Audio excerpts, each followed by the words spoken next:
और उसको सॉल्व करने के बाद बड़े आराम से हमारे पास के का आंसर आ जाता है 3. That's option number. Rather as an examiner I have checked board papers for so many years, I can tell you कि अगर आपने फालतू की कैलकुलेशंस बीच में घुसाई आंसर के, किसी भी एग्जामिनर को इरिटेशन होती है. अगर आपको एमसीक्यू का सॉल्विंग पार्ट करना है तो do it on the right side of the sheet and mark it as rough work.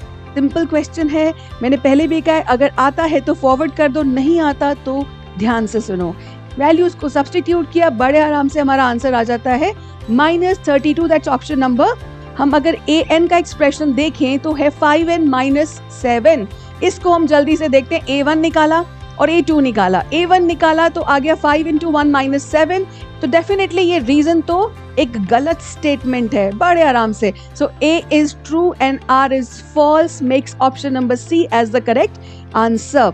Hello everyone, I hope सारे बच्चे बहुत अच्छे से पढ़ाई कर रहे हैं. 11 मार्च 2024 को आने वाली एग्जाम की प्रेपरेशन ऑलमोस्ट पूरी हो गई है and you are very soon going to start with your exams. लेकिन बार बार कोई भी मैथ्स का मॉड्यूल रिलीज करते टाइम आई एम एम्फेसाइजिंग कि इस टाइम पर एनसीईआरटी अच्छे से करो और सीबीएसई के पीवाईक्यूज को ठीक से करो. अब सबसे अच्छी बात आज ये है कि यूनिट 2 अलजेब्रा का ये लास्ट चैप्टर है, अरिथमेटिक प्रोग्रेशंस, जिसके हम सारे के सारे सीबीएसई पीवाईक्यूज आज हम डिस्कस करेंगे. और सबसे इंपॉर्टेंट बात यह है कि एपी का एक बड़ा सवाल एग्जाम में जरूर आएगा. और जब मैंने कहा है ना बड़ा सवाल जरूर आएगा, वो बड़ा सवाल या तो केस स्टडी के फॉर्म में 4 मार्कर के लिए हो सकता है और या फिर 5 मार्कर का एक बड़ा क्वेश्चन हो सकता है. ठीक है. So AP is an important chapter and an important part of algebra. पूरा का पूरा अलजेब्रा 20 मार्क्स का है, जिसमें polynomials, linear, quadratic and AP, उसका एक detail analysis I am going to release very shortly.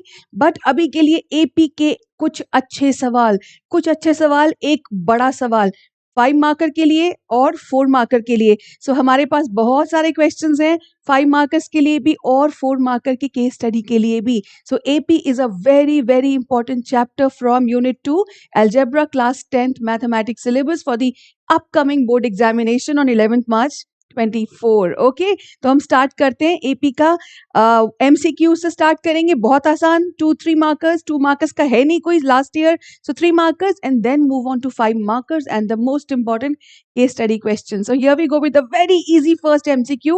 The next term of the AP क्या दिया हुआ है? √6, √24 and √54. ये सब radicals हैं. 6, 24, 54 इनको कंपेयर नहीं कर सकते. So let us try to write down the 3 terms. वैसे बहुत आसान क्वेश्चन है, बट पहला क्वेश्चन है, बिना एक्सप्लेन के आगे नहीं बढ़ सकते. तीनों नंबर हमने ले लिए हैं, इनको हम एक्सप्रेस करेंगे एज √6, 2 √6 एंड 3 √6. ये 24 है. 24 is 4 × 6 and 4 is a perfect square of 2. तो ऐसे किसी भी क्वेश्चन में पहले हम इस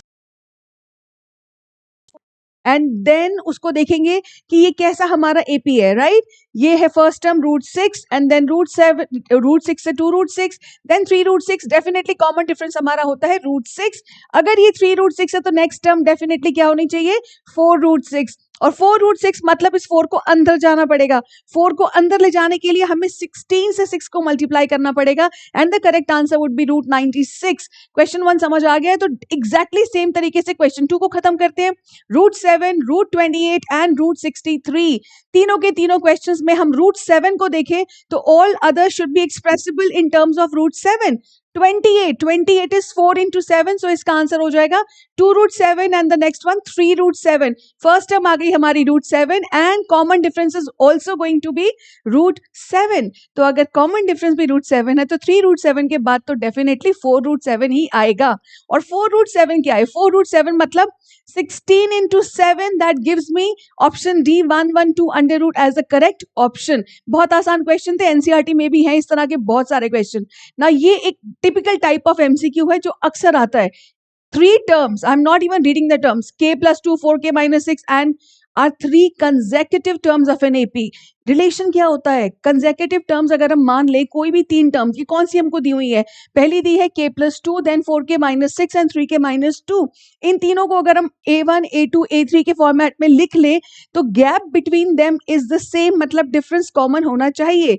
और ये एक इकलौती गलती जो बच्चे करते हैं यहाँ पर, हमें A1 - A2 लेना है या A2 - A1 लेना है. So the correct way of finding the common difference is आगे वाली टर्म से पीछे वाली टर्म को माइनस करना है, यानी कि A2 - A1 and A3 -a2 बस, और ये बराबर होना चाहिए।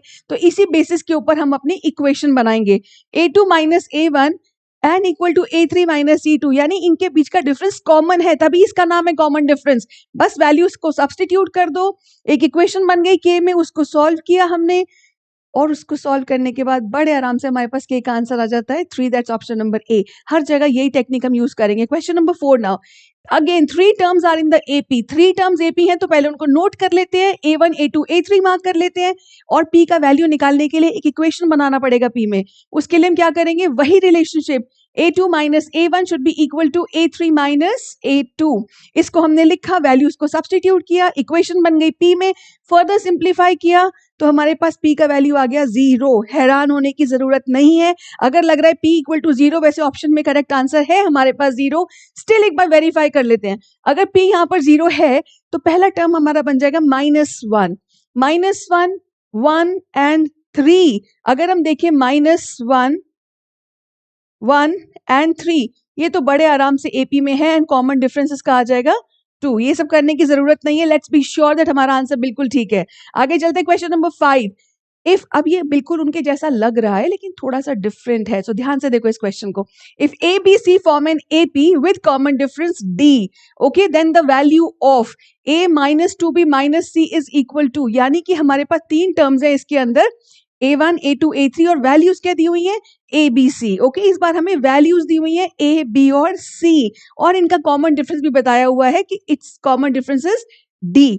अब देखने वाली बात इस क्वेश्चन में ये है कि हमें वैल्यू निकालनी है a minus 2b minus c की, और ये जितनी भी ऑप्शंस अगर आप MCQ में देखोगे, 2a प्लस 4d 0, सारे के सारे आंसर्स a और d के टर्म्स में है, यानी b और c को हमें एलिमिनेट करना है।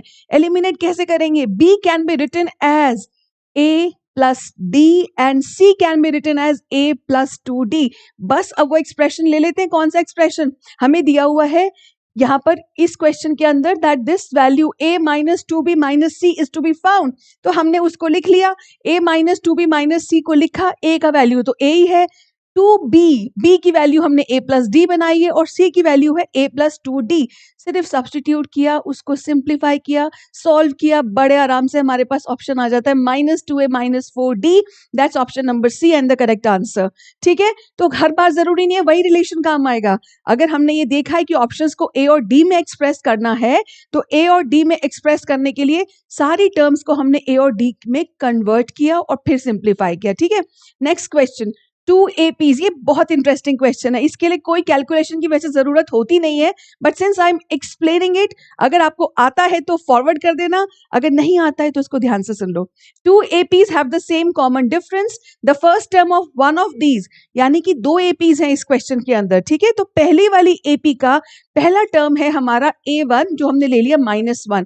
अब हमने a सीरीज ले ली है, a1 a2 a3 and so on, पहली वाली हो गई, and that of the other is -8, यानी जो दूसरी हमारी एपी है उसका पहला टर्म है -8। तो हमने यहाँ पर एक ले लिया ए सीरीज, दूसरा ले लेते बी सीरीज, तो बी का फर्स्ट टर्म हो गया -8।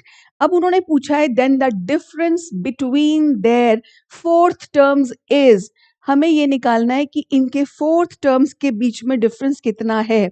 ये बहुत सिंपल क्वेश्चन है, मैंने पहले भी कहा है, अगर आता है तो फॉरवर्ड कर दो, नहीं आता तो ध्यान से सुनो। a1 हमारा -1 है, b1 हमारा -8 है, और दोनों का कहीं ना कहीं नंबर लाइन पे कोई ना कोई प्लेसमेंट तो होगा, इनके बीच का कोई तो गैप होगा। पहले हम ये देख लेते हैं कि फर्स्ट टर्म्स के बीच में उनका कितना गैप है। अगर हम इसका देखें, फर्स्ट टर्म्स के बीच में -1 -8 डिफरेंस 7 आता है। वैसे भी डिफरेंस की जब बात हो, we look out for positive answers, तो दोनों के बीच का डिफरेंस आ गया 7।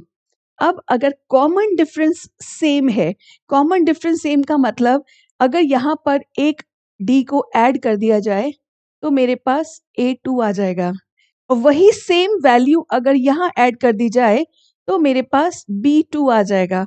और जब हम सेम वैल्यू को ऐड कर रहे हैं, अगर a1 से 4 स्टेप आगे गए तो b1 भी तो उतने ही 4 स्टेप्स बराबर आगे आ रहा है, सो उनके बीच का गैप हमेशा हमेशा सेम होता है। फिर भी एक बार टेक्निकली हम देख लेते हैं कि इसको कैसे समझा जाए। a4 अगर हम लिखें इसी तरह से तो -1 + 3d, और b4 को अगर हम लिखें तो it will be -8 plus 3d। ठीक है, अब इसमें d का वैल्यू दिया नहीं है क्योंकि हमको जरूरत भी नहीं है और हमें डिफरेंस पूछा गया है। एक बार इनका डिफरेंस निकाल के देखते हैं होता क्या है, तो सब्ट्रैक्ट कर देते हैं हम इन दोनों को। अगर हम इनको सब्ट्रैक्ट कर दें यहाँ पर तो डेफिनेटली हमारा ये 3d और 3d कैंसिल हो जाएगा। कैंसिल हो जाएगा तो वापस से हमें क्या मिल गया, -1 minus of -8 which is equal to 7, और वो तो हम पहले ही कैलकुलेट कर चुके हैं। सो इस क्वेश्चन से ये कॉन्सेप्ट बड़ा क्लियर हो जाना चाहिए।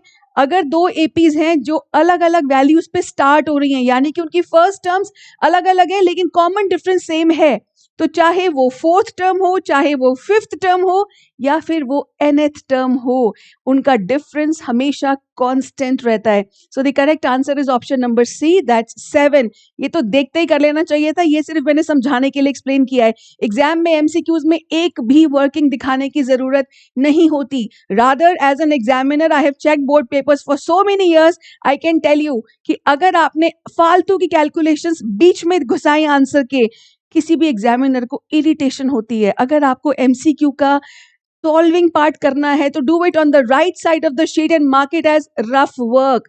आंसर में आपको सिर्फ ऑप्शन नंबर और करेक्ट आंसर दोनों चीजें लिखनी जरूरी होती है। So we move on to the next question. The 13th term from the end. AP के बहुत कम MCQs हैं हमारे PYQs में, क्योंकि मैंने पहले भी कहा है एक बड़ा क्वेश्चन आता है और MCQs बहुत सिंपल हैं इसके, लेकिन जितने भी हैं थोड़े अलग टाइप के हैं। ये भी एक अलग टाइप का क्वेश्चन है। The 13th term from the end.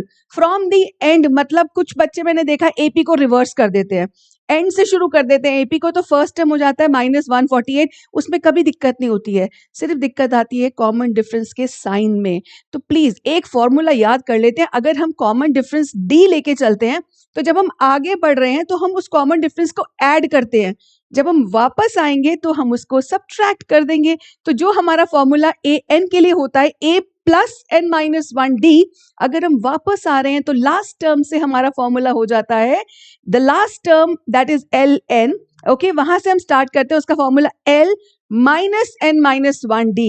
ठीक है, अब हम लास्ट टर्म से शुरू कर रहे हैं तो a की जगह पर l आ गया, और d हमारा एडिशन होता था, अब हम सब्ट्रैक्शन कर रहे हैं, तो इसलिए इस फॉर्मूला में यहाँ पर माइनस साइन आ गया है। ठीक है, हमने वैल्यूज भी नोट कर ली सिर्फ अपनी चेकिंग के लिए। फर्स्ट टर्म 20 है, कॉमन डिफरेंस -7 है। अब हम एक बार यहाँ पर साइन चेंज कर चुके हैं।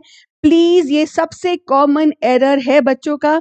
अब वो कॉमन डिफरेंस का भी साइन चेंज कर देते हैं, बिल्कुल नहीं करना। अगर आप लास्ट टर्म का फॉर्मूला यूज कर रहे हो तो आपको कॉमन डिफरेंस का साइन चेंज नहीं करना, बिल्कुल इसमें वैल्यूज को सब्स्टिट्यूट करते। L means 148 minus n is 13, that is 13 term हमें निकालनी है, -1 इंटू द कॉमन डिफरेंस। और बड़े प्यार से हम इसको सॉल्व करते हैं तो हमारा आंसर आ जाता है -64, जो कि हमारी ऑप्शन नंबर डी। बिल्कुल ऐसा ही एक और क्वेश्चन है, इसको और जल्दी से करते हैं।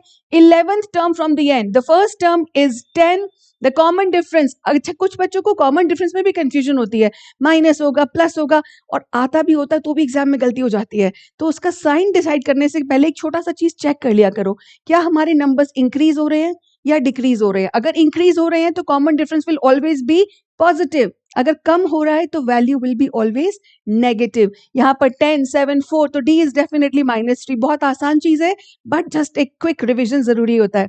Now last term is given to us as -62, और -62 से अब हम शुरू करेंगे और कॉमन डिफरेंस को माइनस करेंगे, तो वही हमारा फॉर्मूला आ गया। इसमें वैल्यूज को सब्स्टिट्यूट करते हैं। लास्ट टर्म इज -62, और हमें कौन सी टर्म निकालनी है, 11th term from the end. So n becomes 11 and common difference is -3। Values को सब्स्टिट्यूट किया, बड़े आराम से हमारा आंसर आ जाता है -32, that's option number C. Let's move on to the next question now. Question 9, the common difference of the AP. ये फिर से एक नया टाइप का क्वेश्चन है। The common difference of an AP whose nth term is given by. Now nth term हमें दिया हुआ है, nth term मतलब उस जनरल टर्म से हम कोई भी टर्म निकाल सकते हैं, और कॉमन डिफरेंस के लिए तो चाहे फर्स्ट और सेकंड हो, चाहे सेकंड और थर्ड, चाहे थर्ड और फोर्थ, किन्हीं भी दो टर्म्स को माइनस करेंगे तो हमारा कॉमन डिफरेंस सेम ही आएगा। तो हम ज्यादा दूर क्यों जाए, हम अगर ए एन का एक्सप्रेशन देखें तो है 5n-7। इसको हम जल्दी से देखते हैं। A1 निकाला और A2 निकाला, A1 निकाला तो आ गया 5 × 1 - 7, एंड A2 निकाला तो 5 × 2 - 7। दोनों की वैल्यूज आते ही -2 से 3, -2 से 3 जा रहे हैं हम, तो first of all numbers increase हो रहे हैं, कितना इंक्रीज हो रहा है? -2 on the left side of the zero plus 3 on the right side of the zero, the total gap becomes 5 units. So common difference is +5. This value has increased, so the option C is the correct answer. Okay जल्दी से अब हमारा ये वाला बिल्कुल वैसा ही एक और क्वेश्चन, हमें इसका कॉमन डिफरेंस निकालना है। अब की बात सिर्फ 3n + 7 आ गया, हमने a1 निकाला, a2 निकाला, फिर से देखा कि इंक्रीज हो रहा है, कितना इंक्रीज हो रहा है? 3 इंक्रीज हो रहा है, सो हमारा कॉमन डिफरेंस 3 आ गया। Now 2 questions on assertion reasoning and then we are moving on to those long answers. A, B, C are in AP if and only if, okay फिर से A1, A, B और C क्या है? हमारे 3 terms है यहाँ पर, ठीक है, A1, B1 and A1, A2 and A3, all right. So हमारे पास यहाँ पर हमने एक्सप्रेशन लिख लिया, second term minus the first term and last term minus the second term, हमने एक्सप्रेशन बना लिया। तो इसको सिंप्लीफाई किया, बड़े आराम से हमारे पास आ जाएगा यहाँ पर 2B = A + C। तो डेफिनेटली हमारा ये असर्शन करेक्ट हो गया है, असर्शन ठीक हो गया है। Now the sum of first n odd natural numbers is n², ये भी एक करेक्ट ऑप्शन है। अगर हमारा असर्शन भी ठीक है, रीजन भी ठीक है, तो इन दोनों में से एक ऑप्शन हो सकता है, लेकिन यहाँ पर हमने कॉन्सेप्ट यूज किया है कॉमन डिफरेंस का, और यहाँ पर तो कुछ और ही है। So what is the correct answer? That will be option number B, both A and R are true, but R is not the correct explanation of A. ठीक है, this is done. Now last question on MCQs. Again this is an assertion reasoning question, so ध्यान से देखते हैं क्या करना है। पहले हमने देखते हैं नंबर्स, assertion क्या है हमारी, हमने कुछ नंबर्स लिए -5, -5/2, 0 and 5/2। ओके ये तो साफ साफ दिखाई दे रहा है, अगर इनके बीच का हम गैप देखें, -5/2 then 0 and then 5/2, सबके बीच में एक यूनिफॉर्म गैप है एंड इट इज इंक्रीजिंग। अगर ये इंक्रीज कर रहा है तो कॉमन डिफरेंस हमारा आ रहा है 5/2, तो डेफिनेटली ये AP है। That makes our assertion a true statement. Assertion reasoning को सिर्फ एक ट्रू फॉल्स की तरह से देखो, और फिर अगर दोनों ट्रू हैं तब ये देखो कि सेकंड स्टेटमेंट उसको सपोर्ट करती है या नहीं करती है, ठीक है। इस केस में हमारा A ट्रू है। अब उसने कहा terms of an AP can not have both positive and negative. भाई सामने सामने दिख रहे हैं, यहाँ पर नेगेटिव टर्म्स भी हैं और पॉजिटिव टर्म्स भी हैं, तो डेफिनेटली ये रीजन तो एक गलत स्टेटमेंट है, बड़े आराम से। So A is true and R is false, makes option number C as the correct answer.